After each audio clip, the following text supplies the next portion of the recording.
Good morning, everybody. Welcome to another edition of Coffee with Casey. It is July the 1st, I think. Is that today? July the 1st, 2021. Here's what's happening in the market today. Here's some things that you need to know. I have a key question. It's a $100,000 question you can ask a realtor. If you think you're going to decide on a realtor, which is always the most important thing, ask them one question. Ask them the $100,000 question. I'll give you that today. Okay. We're also going to talk about, the four things. And I will tell you that June has been incredible for what's happened. I've never seen anything like it.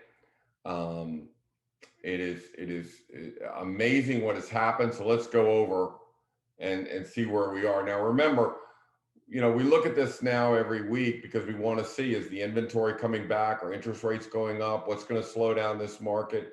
Are we still in a seller's market? Is it a buyer's market? These are things that we need to know. So let's take a look at the June listings. And here you see the new listings that have come on the market. And again, the market that I test is 10 miles outside of Vienna, which pretty much covers everybody. And it just gives us a good feel for where the market is. So as you can see, listings were low in 2012, 13. They started to climb. They maxed out in 2015. Everybody threw their house on the market because prices had risen. And you can see what happened then. Then as prices got soft again, you see the inventory went back down into 2020. 2020, in June of 2020, we were right at 1817, which is about the same as we were in 2019. So the market at this point had started to rebound and people had started putting their houses on the market, even though there was a COVID scare. Today, this month, 2,758. Is it a record? Yeah, it's a record by a lot. I mean, it's a 33% increase over the average, and it's 50% increase over last month. So, are we getting a big inventory? Absolutely, we're getting a big inventory. What follows that is softer prices, but are they here yet? Okay, let's go back and you got to look at our year-to-date stuff. That was June. So if we look at the year-to-date, okay, so our average is 11,000 listings coming on the market. This year we've got 12,500. Obviously that's an increase, but look at what happened last year. So when we talk about year-to-date, I don't think we're that far off where our average should be. So I don't think we've overpopulated the listings. I don't think we've overwhelmed the buyers. I think there's plenty of a big buyer pool, and some of the information I'm going to give you in a minute is pretty incredible. So, the buyers are still there. We're still in the seller's market, and let's take a look at that. So what dictates a seller's market? The percentage of homes. Every time I list a house, I need to know, what is the percentage of homes that are under contract that are like kind to our properties? If I'm a 1.3, how many 1.3s are there out there? Or between 1.2 and 1.4, how many homes are out there? How many of them are under contract? That tells me by percentage whether we're in a seller's market or a buyer's market. So let's say you're in the $700 to $1 million market. There are 67% of the homes on the market are under contract. So anything over, say, 33, that's a seller's market. So we're far into the seller's market under $1 million.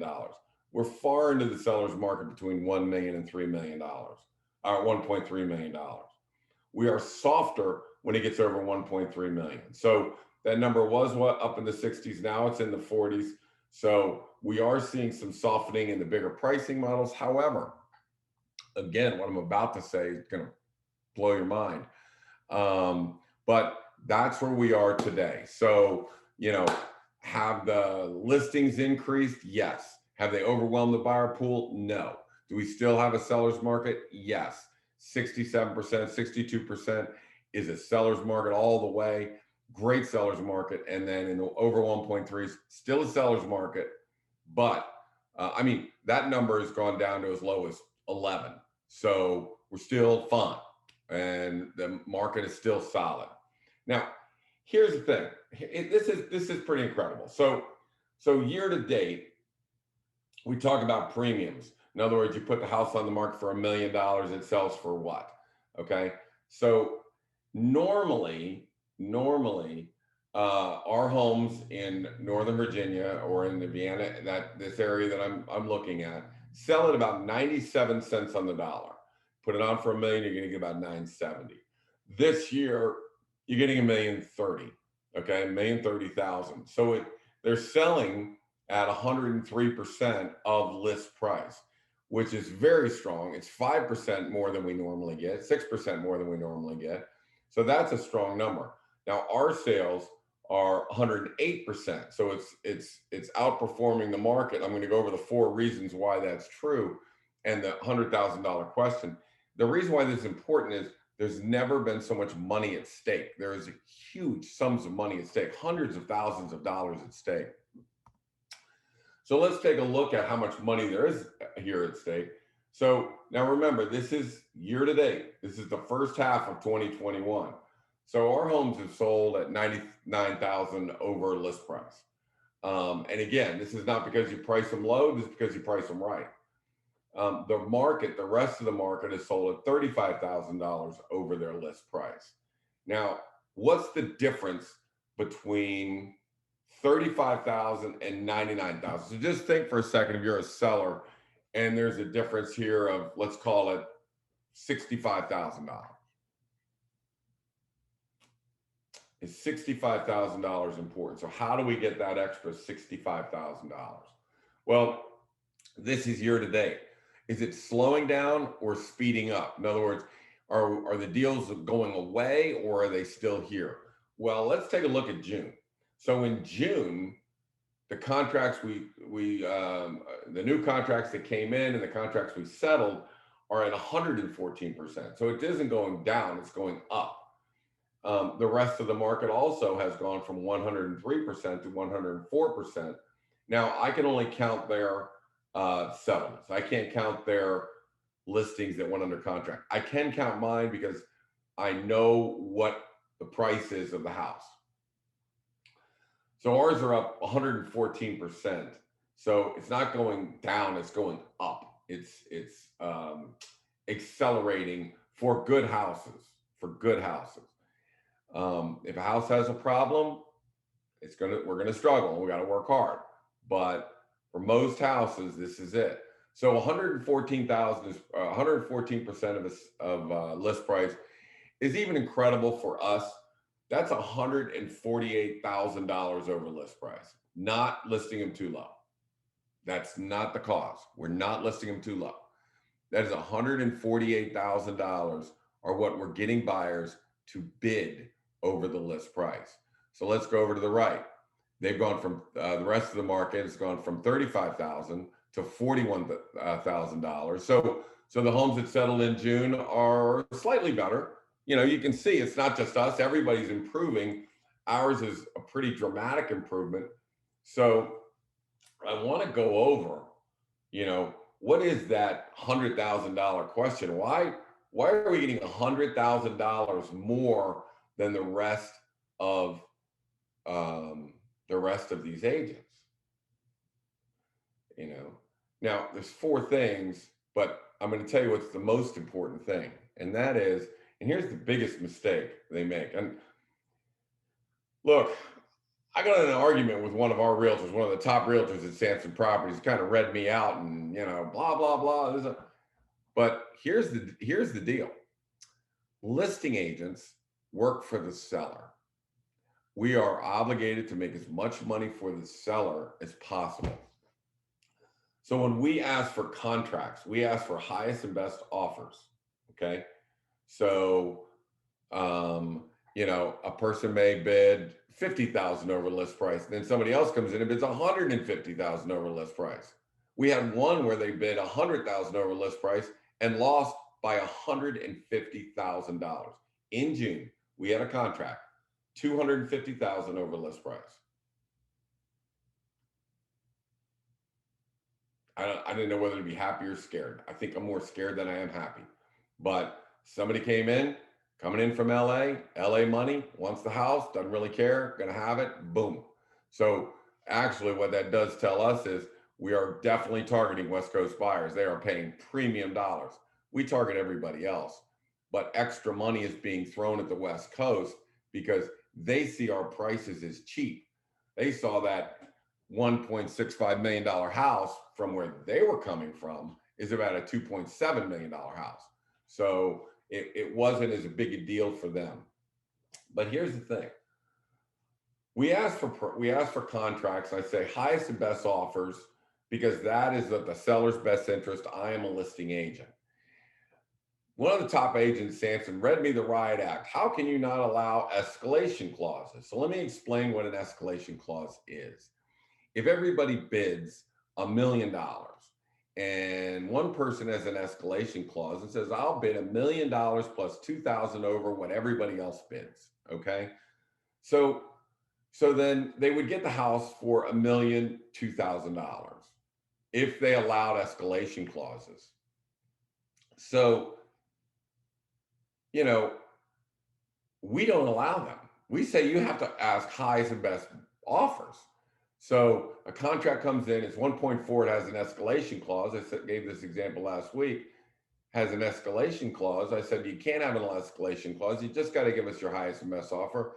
I don't want to inch up. Just give us your highest and best offer. 155. They bumped their offer $150,000, our average, and did not have another contract bidding against them. They bid against themselves. The power of highest and best is why our number is 148,000 and their number is 41,000.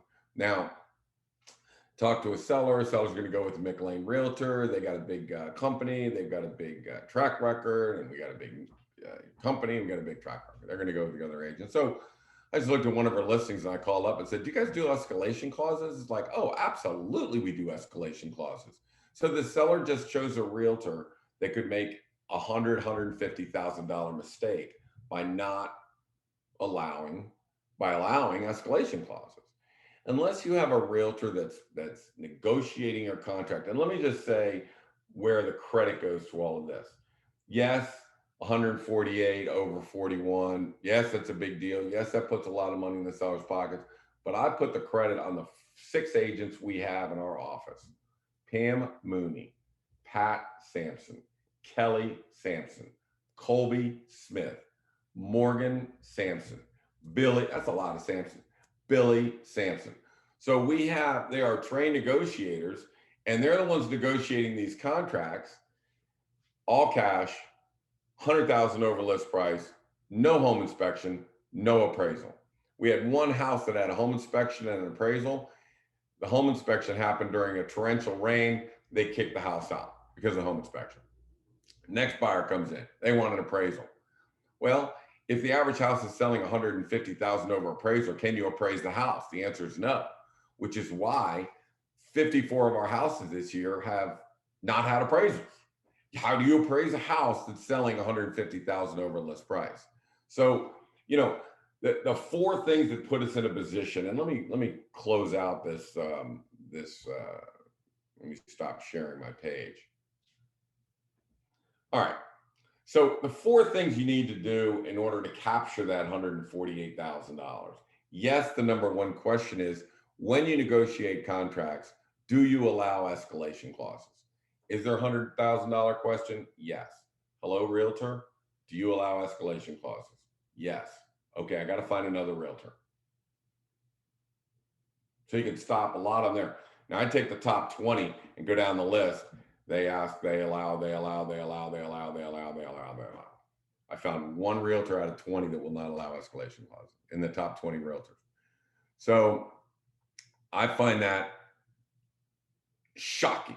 I find it unbelievable how they would allow escalation clauses that are in the buyer's best interest, not the seller's best interest, and how they could walk away from $100,000. I call 20 of them. You call 20 of them. If you're looking to sell a house, call a realtor and ask them, do you allow escalation clauses? If you do, they would have lost $150,000 on one house. They would have lost $175,000 on another house. They would have lost $100,000 last Saturday. They would have lost $150,000 on one house that we sold 2 weeks ago. So you know, you want to find a realtor? Find one that does highest and best offers only and no escalation clause. And then at least you have somebody that's going to get you the highest and best offer in this market. Because right now, people are paying $150,000 over list price. Now, if the house has a problem, if it's in a neighborhood that, people aren't crazy about, if it's, we have houses that are against barriers, on Route 66, Dulles Toll Road. I mean, this is tough. Those are not easy. So I'm not saying everybody's going to get a $150,000 premium or a $250,000 premium. But if that house is one of those houses that everybody has to have, let them compete and let them bid. Get some West Coast buyers in here and just let it eat. And they will pop that number just as high as you can be. So these are high demand houses. How do we make them high demand houses? Okay. 4 things.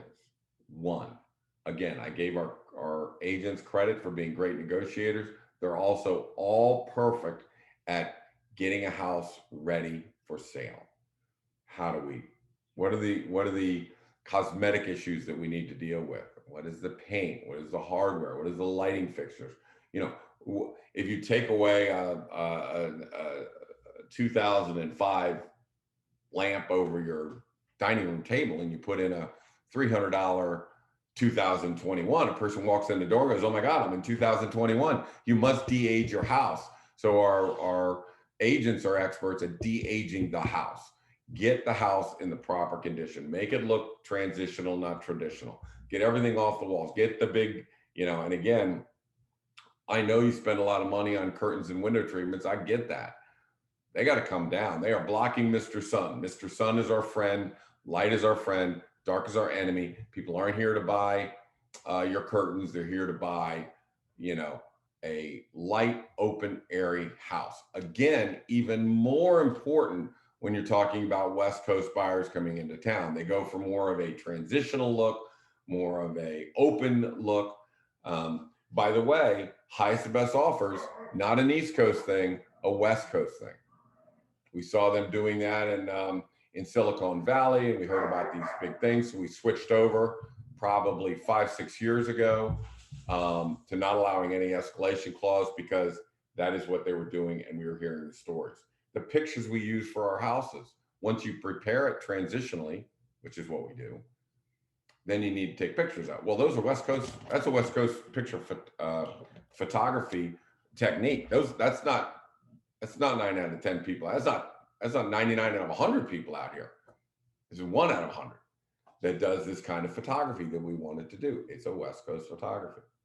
So preparing the house is not only getting it looking right, but making sure it's pictured right.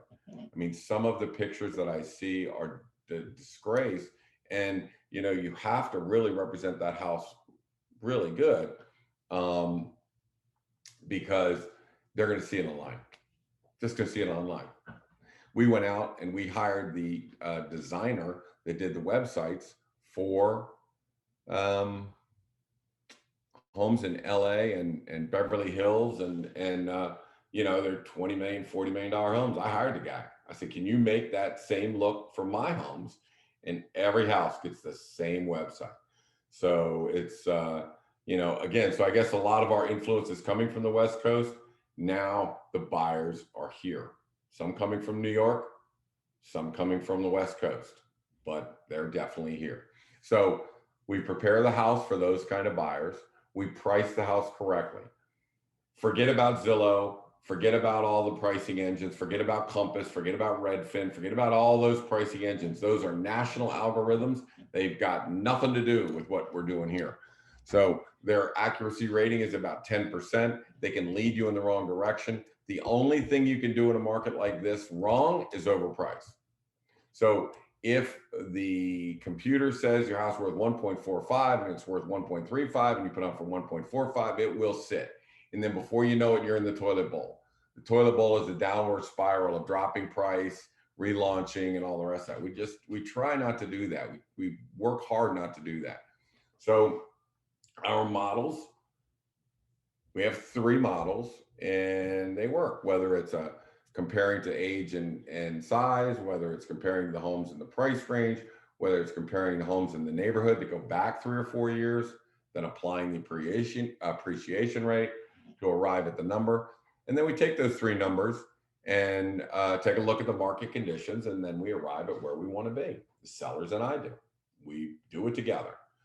We test it. Okay, so now you got to price it right. Then you need to test it. Your coming soon is your test period. Come soon for 7 days. In that 7 days, massive social media targeting, not just putting your thing on social media. They say, well, we use social media. All social media is not the same. You need to, using geofencing, Google ads, target the buyers you're looking for, throwing ads into their space, into their Facebooks, their Instagrams, their Washington Post feeds, the Wall Street Journal feeds.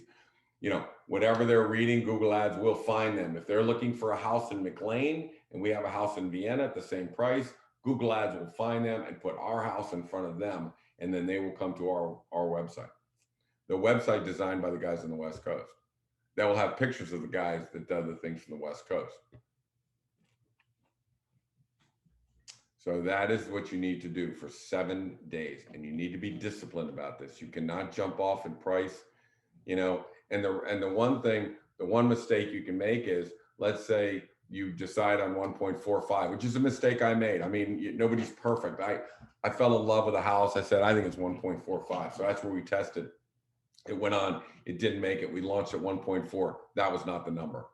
It was still needed to go down to 1.35. So, you know, even I get caught up with thinking houses are more than they're worth. And I need to, you know, you got to watch that. But, you know, if you do enough, if you do 100 of them, you're going to have one or two where you're beating yourself in the brain over why did I put it up. So if we did it right, it should have started at 1.4. Find out is 1.4 the number, and 1.4 might not be the number. Then you launch at 1.35 and we get the same results as everybody else. So, you know, you have to have that predictive analysis coming soon period. And that's where you know you're at the right price. So we're staged correctly, we're presented correctly, we're priced correctly. We've done our predictive analysis. We know we're accurate. We know we're on the button. All right, now comes the launch. You launch the listing, out it goes, professionally operated on who comes in and how you get these people in and how you handle contracts and how we negotiate highest and best offers and how you deal with that agent that yelled at me the other day, yelled at me. I got an extra $100,000 over that. She's yelling at me. You know, I don't know what you're mad at me for.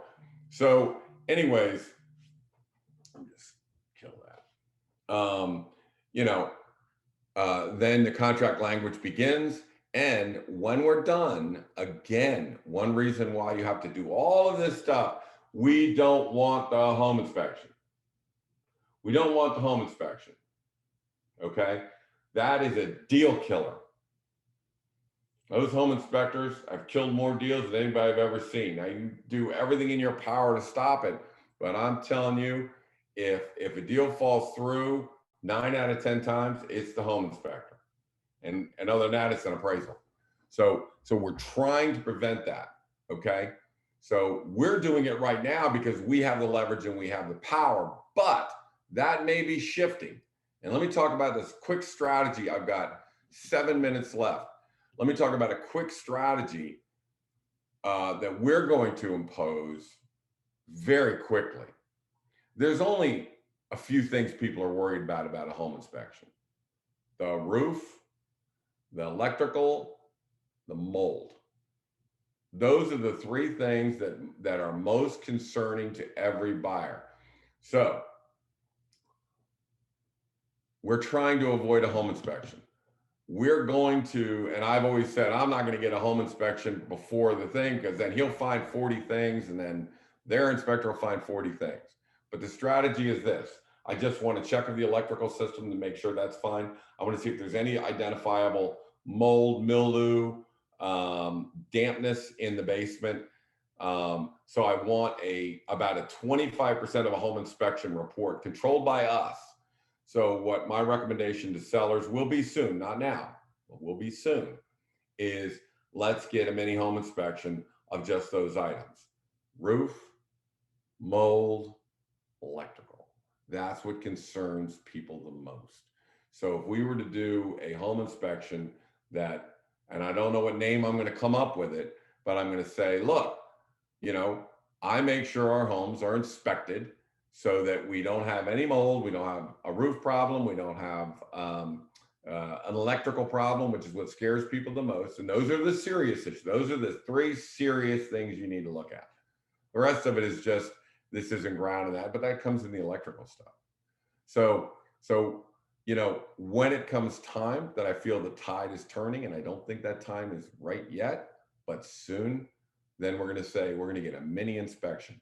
Now that home inspector that hasn't done a home inspection, or that's, you know, the home inspections are hurting, then we're going to come out, we're going to go, hey, let's come up with a deal. Let's do a mini inspection for these homes.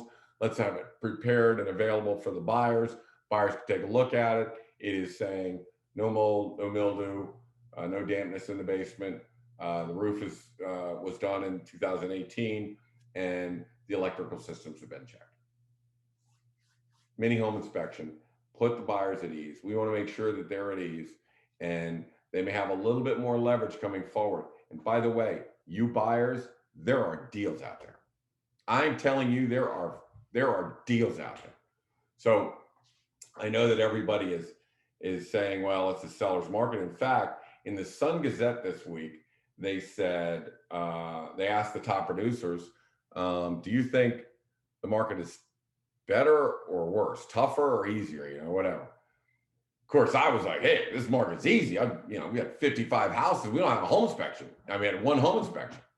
This is easy as a listing agent. And most of the agents were talking about, well, it's very difficult, it's very hard, and very this, and very that, very problematic and challenging. And they were using all those words. I was like, oh, what you guys are talking about? This is a great market. As long as you prepare the house, price it right, you know, do your predictive analysis, and, you know, do the marketing correctly, and then highest and best offers. And my God, it's a great market. Now, they were talking about difficulty in buyers. I've got two houses that I think are incredibly priced, and for one reason or another, and let me give you one reason. So one is on Delwood.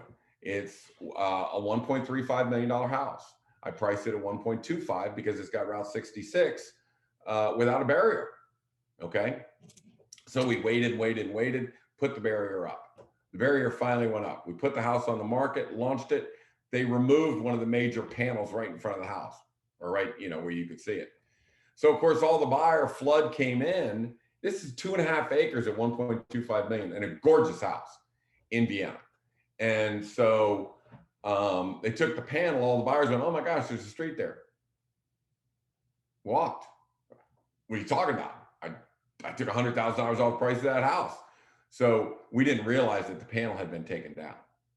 So now this house on Delwood, and you can look it up. It's 1.25 million. I don't know what the address is. 1.25 million. It's got 2.5 acres. Every time I go over there, there's deers and fox in the back. It's got a great backyard. It faces away from the belt from 66, so that the traffic noise doesn't bother you. But once that panel goes up, the octaves go from like 62 to 38. So it's like, yeah, I know there's traffic out there. There's traffic everywhere, but once the barrier goes up, that goes away, and the houses are so well built, you can't hear a thing in that house, and you can't really hear that much in the backyard.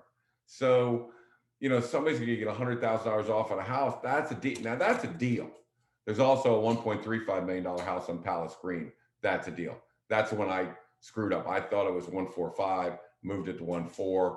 Right now it's at 1.3, but I'm telling you that house worth $1.4 million. If anybody walks in that house, they're going to look at it and go, this house worth 1. I mean, they've got hundreds of thousands of dollars of upgrades on that house. 1.35 million, Palace Green. 2 deals. There are deals out there. You got to be smart, and you have to look at them. You have to look for them. Just got to look for them. So if you're a buyer, be smart. Work with agents that do a lot of listings, because they know all the tricks to get the house. If somebody brings it, if I get 10 contracts that come into us, or 15 contracts come into us, trust me, one of them's a good listing agent, calls me and goes, hey man, I know what you're looking for. I'm going to be good. I'm going to play nice. Highest and best offer. You got it. I'll do that. I'm not going to give you any hard time. I'm not going to bother you. We want to get this house. get a listing agent, a top listing agent as your buyer representative. They know how to get houses. Billy will get a house. Morgan will find a house. Colby will find a house. $2 million, no problem. So I think that, if you are looking in this market, I disagree. Yes, there are, when a house comes on, it's like you throw something in the water and all the fish attack it. Well, I don't think that's the time to go after, because then you're bidding against everybody. I try and look for deals. I try and look for a great house that's a bargain and nobody's around. They're all gone. And now you are the one in control. Now you are the buyer in control if there aren't a lot of other buyers. So, that's just my tip for buyers. We'll talk about that later. We'll talk about how to prepare your house with a preemptive inspection, what the preemptive inspections will look like in the future. But as of right now, seller's market, our average last month was 148,000 over list price. That is the most incredible number of all time. That is $104,000 higher than the rest of the market. I gave you the tips on how to do that. I hope this has been of some service to you. My name is Casey Samson. You can catch me at CaseySamson.com. We'll start there. And then you can, if you're looking for me, you can email me at Casey@CaseySamson.com, CASEY@CaseySamson.com, or 703-508-2535. I hope this has helped.